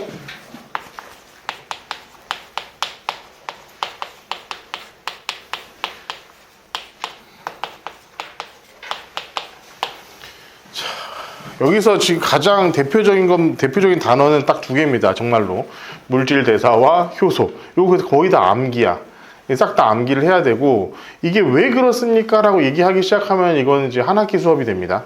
그냥 여기서, 그렇구나, 이거구나, 뭐라고 하면 뭐가구나. 이런 식으로 좀 접근할 필요가 있어. 생명과학에 좀 그런 것들이 많아. 깊이 들어가면 정말 한도 끝도 없는 내용들이 너무 많아가지고. 자, 여기서 봅시다. 일단 물질 대사라는 것부터 볼게. 내가 그 교재를 읽어가면서 중요한 내용에 대해서 좀 얘기해주는 방식으로 좀 수업을 할게요. 자, 물질 대사의 필요성. 자, 물질 대사는 거기다 밑줄. 생명체 내에서 일어나는 모든 화학 반응이다. 생명체 내에서 일어나는 모든 화학 반응을 우리는 뭐라냐면 그냥 물질 대사라고 얘기를 표현한다는 거야. 생명체는 이런 물질 대사를 통해서 여러분들 지금 아까 얘기했지만 뭐 미토콘드리아가 뭐 이제 포도당을 보내야 하는 호흡이라든가 광합성이라든가 이거 다 화학이잖아.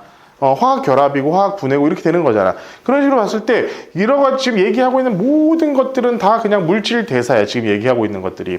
그럼 물질 대사의 특징에 대해서 물질 대사가 이런 거고, 이런 물질 대사는 거기도 마지막 밑줄. 생명체가 생명을 유지하는데 필수적이다. 여러분들이 그 활동을 안 하는데 어떻게 살아남을 수 있겠어? 호흡을 해가지고 에너지를 만들고 뭐 에너지를 저장하고 이런 것들을 해야지 여러분들이 살아남을 수 있지 않겠니? 생명 활동하는데 가장 필수적인 거다라고 여러분들 생각을 하면 되고, 자, 물질 대사의 특징 1, 2, 3번 나와 있는데요. 자, 여기다 3번 전부 다 외우고 가야 돼. 첫 번째, 에너지 출입이 일어난다. 두 번째, 효소가 관여한다. 3번, 세 번째, 반응이 단계적으로 일어난다. 그 중에서 제일 중요한 건 2번, 효소가 관여한다. 효소가 관여한다. 세 개 다 밑줄을 쳐놔야 되지만 중요한 거는 마지막으로 효소가 관여한다. 효소가 관여한다. 머릿속으로 요거를 이렇게 나면 돼요. 근데 이 물질 대사의 특징에 대해서 지금 여기 마지막 그 그림으로 정말 잘 나와 있는데, 자, 물질 대사는 우리가 흔히 봐봐. 어떤 에너지를, 우리가 에너지 원은 뭐를 쓰고 있지? 포도당을 쓰고 있어요. 그냥 포도당이 있어. 자, 포도당이 어떤 에너지를 발산하고, 자, 우리가 흔히 쓰는 에너지를 발산하고 나머지로 뭐가 돼? H2O 더하기 CO2. 자, 요렇게 돼야 될 거야. 요런 활동을 하게 되는 거야. 자, 그럼 포도당이 있어. 여러분들 제 가장 대표적인 포도당 중에 설탕 같은 것들이 있다고 치자. 설탕이 어떤 에너지를 발산을 하고 요 두 개로 나오려고 한다면은, 자, 그냥 설탕이 가만히 있으면 에너지가 저렇게 발산이 되니? 안 되죠. 안 되죠. 뭔가 얘를 이렇게 툭 건드려 줘야 돼. 반응할 수 있도록 뭔가 딱 이걸 줘야 돼. 보통 우리가 에너지가 나온다고 하면 그걸 열 에너지라고 하는데, 열의 형태로 만약에 된다고 하면은 설탕에다 말아 불을 붙이는 거야. 불을 붙여. 불을 막 붙여. 불을 붙여. 그래가지고 걔가 연소가 될 수 있겠지. 그러면 탈 수 있잖아. 걔가 타면서 불이 나면서 에너지가 나오고, 물과 산소가 발생할 수도 있겠지. 그럴 수 있겠지. 근데 걔가 뭐가 있잖아. 반응을 해가지고 에너지를 내오려고 한다면 그때까지 뭐가 필요해? 걔가 활성화될 수 있는 에너지를 공급을 해줘야 돼. 그러니까 예를 들어, 종이가 불에 타면은 확 불에 타고 쟤가 남잖아. 그지? 그 불에 타면서 뭐가 된겨? 에너지를 발산한 다음에 쟤가 남잖아. 근데 종이가 그냥 그대로 있는다고 해가지고 얘가 타냐고. 그렇진 않잖아. 그러니까 얘를 태울 수 있는 에너지를 먼저 공급을 해줘야 된다는 거야. 그걸 뭐라고 하냐면은 활성화 에너지라고 그래요. 자, 그러면은 얘가 지금 이 활동을 하기 위해서는 얘한테 첫 번째 뭘 줘야 된다? 활성화 에너지를 줘야 된대. 활성화 에너지. 자, 활성화 에너지를 먼저 공급을 해줘야지 얘가 에너지를 발산을 하고 이게 남는 어떤 뭐 종이 같은 경우는 재가 될 것이고, 포도당 같은 경우에는 물과 이산화탄소가 될 것이고, 이런 녀석이 되는 거예요. 자, 기름도 마찬가지야. 기름을 태워가지고 여러분들이 에너지를 얻고 있잖아, 우리가 지금. 그지? 기름을 태우려고 하면은 뭔가 필요해. 뭐가? 활성화 에너지가 필요해. 자동차 엔진에서 해주고 있는 일이 그거잖아. 이것을 압축시키고 거기다 스파크를 팍 튀겨주기 위해서 얘에게 폭발을 일으키는 게 뭐야? 이게 바로 뭐냐면은 연소가 되는 거잖아. 그냥 가만히 기름을 여기다 갖다 놓고 있는다고 해가지고 얘가 불에 붙지는 않아. 절대로 그런 일은 벌어지지 않아. 그럼 얘를 불에 붙게 하기 위한 활성화 에너지가 분명히 가해져야만 올라가는데, 자, 우리 몸에서는 이 포도당이 에너지로 바뀌고 이렇게 바뀌는데, 이 활성화 에너지가 어때? 우리 몸에 이게 사실은 포도당이 실제로 불에 타가지고 이렇게 되려고 한다면 어느 정도 에너지가 가해지냐면 한 400도 정도의 에너지가 가해져있는데요. 400도 정도. 니네 몸이 400도면 어떻게 돼? 살아남아 있긴 어렵겠죠? 근데 여러분들 한 36.5도 정도의 그런 체온으로도 이런 우리는 지금 활성화 에너지를 주고 문제를 만들어낼 수 있어. 그지? 그렇죠? 우린 지금 그 몸에서 그 활동을 하고 있는 거야. 그 활성화 에너지를 낮추는 게 뭐냐면은 그게 효소예요. 효소야. 그 효소에다가 이렇게 써놓으면 돼. 활성화 에너지를 낮춘다. 효소는 활성화 에너지를 낮추는 역할을 하는 게 바로 효소입니다. 자, 그러니까 여러분들 예전에 이제 그 중학교 때 요거 생각해봐. 마찰력. 자, 정지해 있는 물체가 이렇게 있어. 정지해 있는 물체를 내가 밀기 시작해. 그럼 마찰력은 점점 커지지. 그러다가 어느 순간 움직이기 하는 순간부터는 마찰력이 확 줄어들잖아. 그러니까 어떤 식이야? 그래프가 이런 식으로 돼 있죠. 마찰력이 쭉 증가하다가 갑자기 훅 떨어져가지고 이 마찰력이 일정하게 유지되는 이런 그래프를 그리잖아. 그치? 요 그래프 기억나죠? 마찰력이 점점 증가하다가 딱 움직이기 시작하는 순간부터는 조금 적고, 움직이기 바로 직전까지는 좀 힘이 들어도 움직이기 시작하면 조금 덜 힘들게 물건을 움직일 수가 있잖아. 그지? 그게 이제 마찰력이잖아, 마찰력. 이거랑 사실 좀 비슷한 느낌이야. 얘가 움직이기 시작하기 전까지는 꽤나 높은 에너지가 필요하지만 움직이기 시작한 다음부터는 좀 낮은 걸로 가는 것처럼 좀 그런 느낌 비슷하게 생각하자는 거야. 그래서 활성화 에너지는 봐봐. 이 뒤에 좀 나오게 되겠지만, 자, 포도당과 에너지가 나온 것만큼의, 자, 이 에너지를, 포도당이 갖고 있는 에너지를 100이라고 한다면은 얘한테 발산된 에너지를 예를 들어서 80이라고 하고, 남은 에너지, 얘네들도 에너지를 분명히 갖고 있는 녀석이야. 에너지가 예를 들어서 20이다. 우리가 이런 식으로 생각해 볼 수 있지 않겠어? 그지? 근데 이 100만큼의 녀석을 에너지를 방출시키기 위해서는 그것을 활성화시키는 에너지가 필요한데, 봐봐. 예를 들어서 처음에 이게 100만큼의 포도당이 있다가 얘가 최종적으로 어떻게 되는 거야? 최종적으로는 20만큼으로 줄어드는 거야. 그지? 원래 100만큼의 에너지를 갖고 있다가 얘가 20만큼으로 줄어들었어. 그러면은 이 줄어든 만큼을 내가 뭘로 쓴 거냐면 에너지로 쓴 건데, 이 에너지는 그냥 자동으로 휙 되는 게 아니라 뭐가 필요하다고? 활성화 에너지가 먼저 가해져야 된다고. 그럼 활성화 에너지를 먼저 가해가지고 활성화 에너지가 높아진 상태가 됐다가 다시 이렇게 떨어지는 이런 형태를 가지게 됩니다. 마찰력하고 좀 비슷한 느낌이죠. 자, 그냥 내가 100만큼의 에너지, 종이 갖고 있는 것도 에너지를 다 갖고 있다고. 얘가 에너지를 갖고 있지 않은 거는요, 절대온도 0도일 때만 에너지가 없어요. 근데 절대온도 0도가 아닌 것들은 모두 다 에너지를 갖고 있는 거야, 한마디로. 자, 요 정도가 있잖아. 위로 이만큼이 뭐가 되냐면은 얘가 활성화 에너지가 되는 거야. 활성화 에너지가 이만큼 가해줘야만이 얘가 태우자 해가지고 싹 다 태워서 나머지 에너지까지 전부 다 에너지로 발산하고 나머지 20만 남는 이런 식이 되는 거야. 그런데 활성화 에너지를 낮춘다고 그랬잖아. 효소를 쓰면은. 그럼 효소를 쓰면 활성화 에너지가 어떻게 되냐면은 얘가 이렇게 되는 거예요. 활성화 에너지가 효소가 있으면은 활성화 에너지 자체가 원래 이만큼 있어야지 그걸 태울 수 있었는데 활성화 에너지 효소가 있으면은 이 활성화 에너지를 이만큼으로 낮춰가지고 우리가 쉽게 36.5도의 어떤 체온만 가지고도 충분히 활성화 에너지로 활용할 수 있게끔 하는 거. 이게 바로 효소의 역할이야. 이 밑에 있는 거 봐봐. 생명체 밖에서 만약에 화학 반응이 일어날 때는 물질 대사는 생명체 안에서 일어나는 거고 얘는 지금 물질 대사가 아니지. 생명체 밖에서는 저렇게 나오는 거야. 고온 고압. 왜?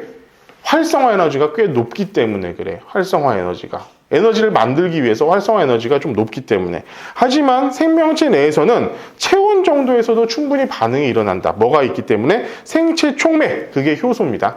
생체 촉매가 효소야. 그 밑에 있는 그림에 나와 있는 거죠. 생체 촉매 효소. 그리고 반응이 포도당은 있잖아. 이제 예를 들어서 우리 바깥에서 물질 대사가 아닌 녀석은 그냥 한 번에 태우고 끝 이거야.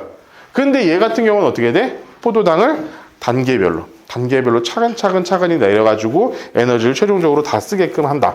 그게 바로 반응이 단계적으로 일어나면서 에너지가 소량씩 방출되거나 흡수된다라고 하는 게 바로 이 얘기입니다. 여러분들 기억을 하고 계셔야 되고요. 이런 물질 대사는 두 가지로 나옵니다. 동화작용과 이화작용. 근데 그건 여러분들 좀 용어가 어려울 뿐이지 헷갈릴 필요가 없어. 동화작용, 이화작용. 자, 그냥 단순하게 아까 설명 다 했어요, 이 얘기는. 자, 동화작용은 뭐냐면요, 광합성이야. 광합성이고, 이화작용은 뭐냐? 바로 소흡이에요. 단순하게 이렇게 생각하면 좀 편해. 동화작용은 뭐냐면은, 자, 조그만 녀석들이 에너지를 받아가지고 에너지 준위가 높은 상태로 가는 걸 동화작용이라고 그래. 그러니까 여러분들 아까 뭐였어? 이산화탄소하고 물을 결합시켜서 빛 에너지를 이용해가지고 포도당을 만드는 과정. 그럼 봐봐. 조그만 녀석들을 결합해가지고 에너지 준위가 높은 단계로 만들었잖아. 그지? 빛 에너지를 조합해가지고 에너지 준위가 높은 상태로 만들었어. 높은 상태로 만드는 거. 그걸 뭐냐면 동화작용 내지는 동화작용이라고 하고 얘는 우리가 광합성이 가장 대표적인 얘기가 될 거예요. 그러면은 이 동화작용에 대해서 만들어진 포도당을 가지고 우리는 ATP를 만드는 이 호흡이라는 과정은 뭐야? 더 에너지 준위가 높았던 것을 얘네가 에너지를 사용을 하면서 얘를 떨어뜨리는 과정이잖아. 그지? 떨어뜨리는 과정이잖아. 그걸 뭐라고 하냐면 이화 과정이라고 그러고 그 이화 과정은 당연히 우리가 가장 대표적인 게 호흡이 될 겁니다. 자, 거기 그냥 그림으로 보면 딱 금방 알겠죠? 그림으로 보면 바로 알겠지. 그지? 동화작용이 에너지를 흡수해가지고 더 크고 어떤 에너지를 갖고 있는. 그러니까 나는 그렇게 머릿속으로 이렇게 생각해. 에너지 준위라고 보통 얘기하는 에너지 자체가 점점 더 커지는 과정이야. 그게 동화작용이고, 자, 높은 에너지를 나 에너지 준위가 낮은 곳으로 만드는 것. 그러면서 올라간 것만큼의 에너지를 내가 어떤 생체의 에너지로 사용하고 있는 것. 그걸 뭐라고 하면 이화작용이고, 가장 대표적인 호흡작용. 여기 나와 있죠. 에너지의 변화. 반응물과 생성물 했을 때 에너지가 흡수돼가지고 에너지 자체가 더 높아지는 걸 우리는 동화작용, 그리고 걔가 낮아지는 것을 이화작용이라고 한다. 당연히 여기서는 광합성과 이화작용은 호흡. 요걸 대표적으로 생각하면은 별로 어렵진 않게 생각을 할 것이고, 다음 거 봅시다. 278페이지. 여기서부터는 다 그냥 암기야. 용어 자체가 조금 힘들고 암기를 좀 할 게 많아. 용어를 하나씩 얘기해 줄게. 자, 효소의 작용. 지금 중요한 건 뭐냐면 효소야, 효소. 물질 대사라는 건, 이런 물질 대사라는 것을 우리가 몸속에서 계속 일어나고 있는데 그것에 관여하고 있는 게 뭐다?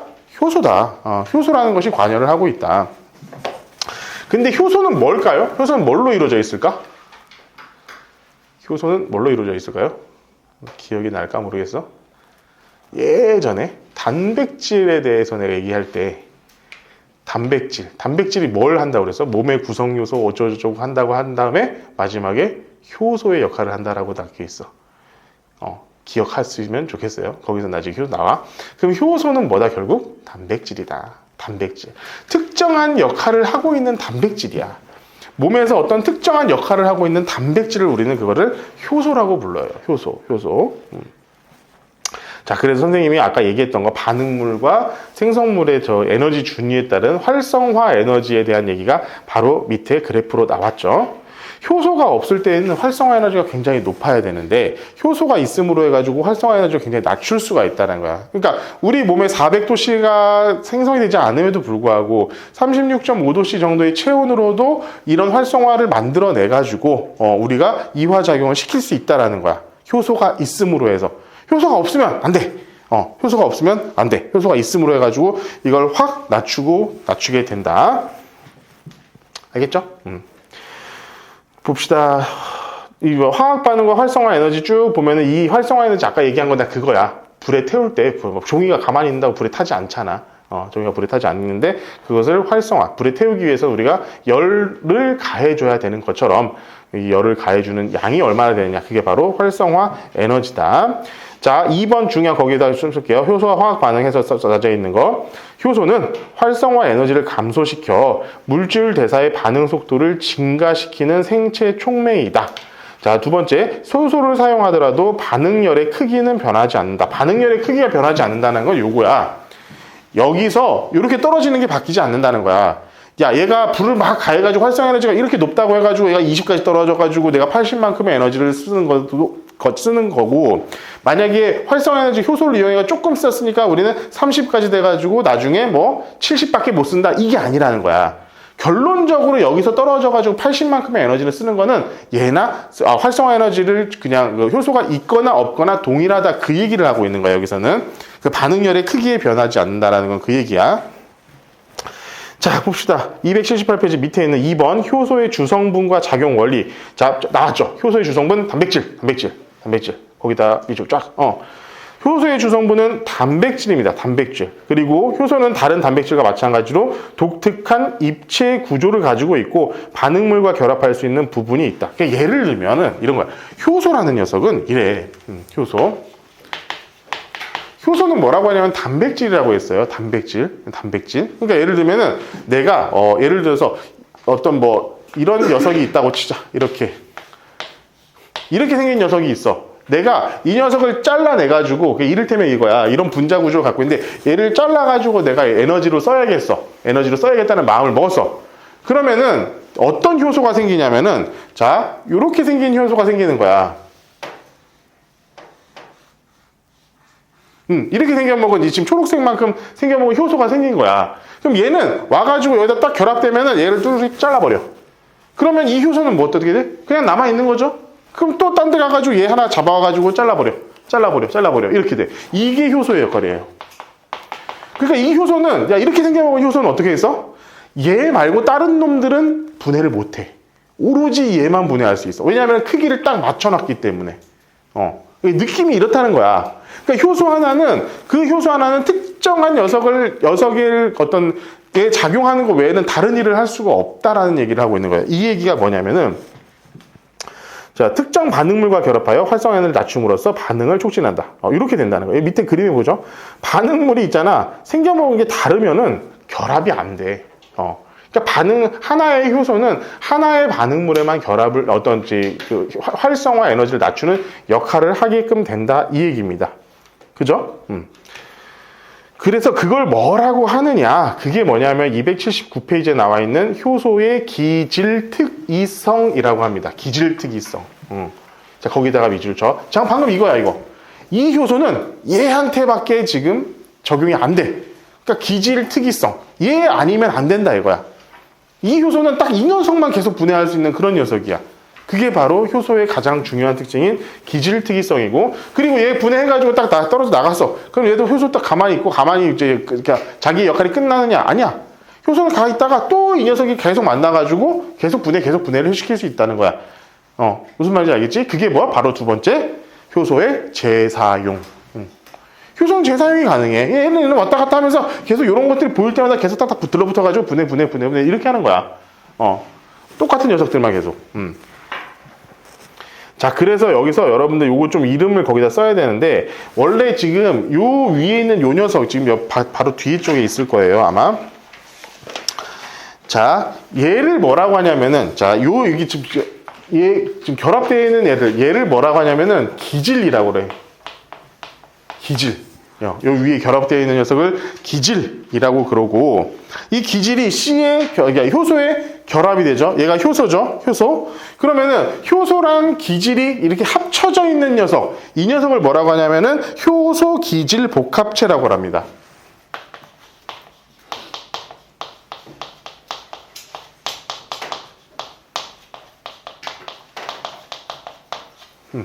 효소 기질 복합체. 그러니까 하나는 효소, 위에는 기질, 요거 두 개 합쳐져 있는 상태, 효소 기질 복합체. 이렇게 여러분들 외우고 있으면 돼요.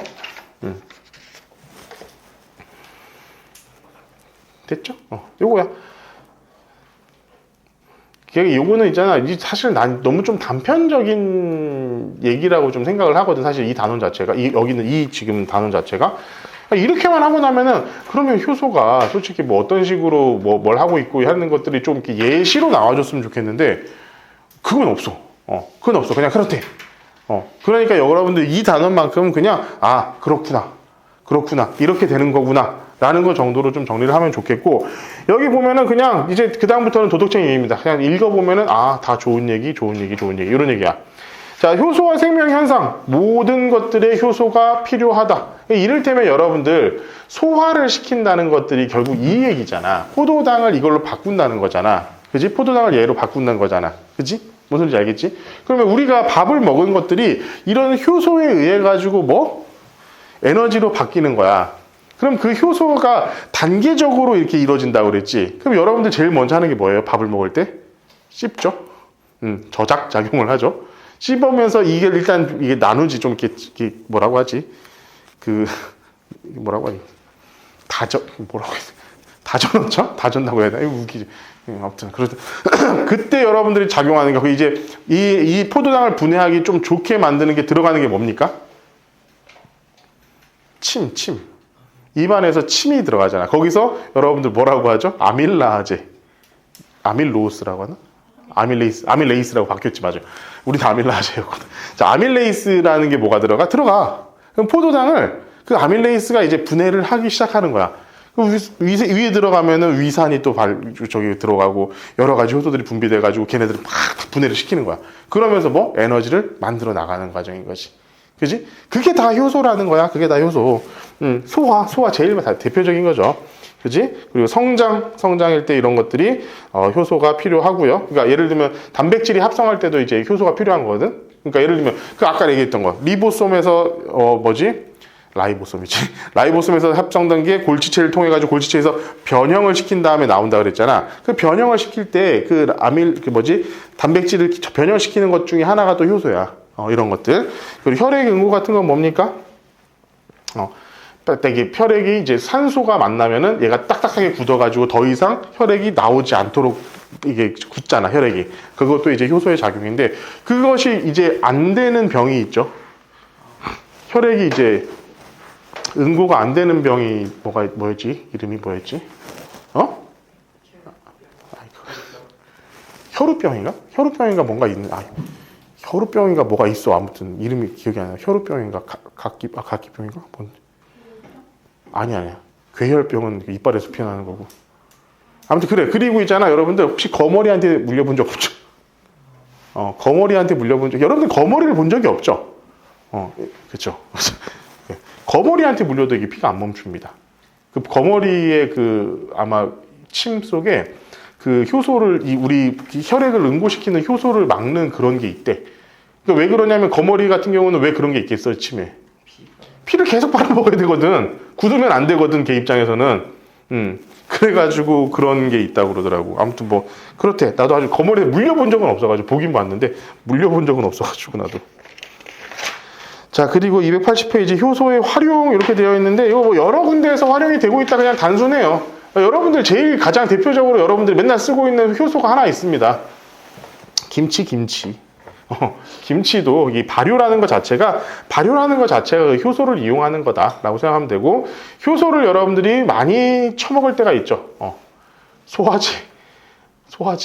소화제가 뭐냐면은 여러분들 몸속에 이제 충분하게 이 음식에 아밀레이스라든가 여러 가지 소화 효소들이 딱 적발을 해야 되는데, 그것이 모자라가지고 소화가 잘 안 된 거잖아. 그러면은 인위적으로 갖다 그걸 집어 넣어주는 게 소화제예요. 그 인위적으로 갖다 집어넣어 주고서 이렇게 이 소와 효소를 집어넣어 가지고 좀 분해가 잘 되도록 하는 거, 그게 바로 어떤 뭐니 효소 같은 것들 뭐 등등의 것들이 많이 이용이 되고 있다라고 하는 것들을 여기 좀 설명을 해주고 있습니다. 나는 뭐 다시 한번 얘기하지만 이 마지막 시간에 한 얘기들은 조금 나는 그래 조금 그냥 뭔가 이렇게 예시라든가 이런 것들이 조금 적절하거나 많이 알려지지 않고, 이게 사실 그렇게 하기도 좀 어렵고 그러다 보니까 오늘 지금 이 마지막 단원에서 얘기한 것들은 그냥 이런 게 있구나라는 거 정도로 여러분들 좀 생각했으면 좋겠고, 이것보다 좀 중요한 건 아까 세포 내에서 어떤 일이 벌어지고 있는가 이런 것들은 좀 문제를 만들기도 되게 편하고 좀 쉽기 때문에, 그림 같은 걸로 표현하기도 쉽기 때문에 여러분 좀 잘 기억했으면 좋겠고, 다음 시간이 아마 마지막 시간일 때 다음에 이제 세포 내 정보의 흐름, 아까 얘기하는 핵에서 DNA라든가 이 RNA 그런 다음에 그런 것들이 어떤 식으로 단백질을 합성하는가에 대해서 설명을 해주고, 아마 단원 자체는 아마 마무리가 될 겁니다. 단원 자체는 마지막 시간에는 아마 뭐 테스트를 한번 본다든가 앞에서부터 싹 정리를 한번 한다든가 하고 마무리를 지을 수 있도록 할게요. 알겠죠? 오늘 수업 듣느라 고생했어요.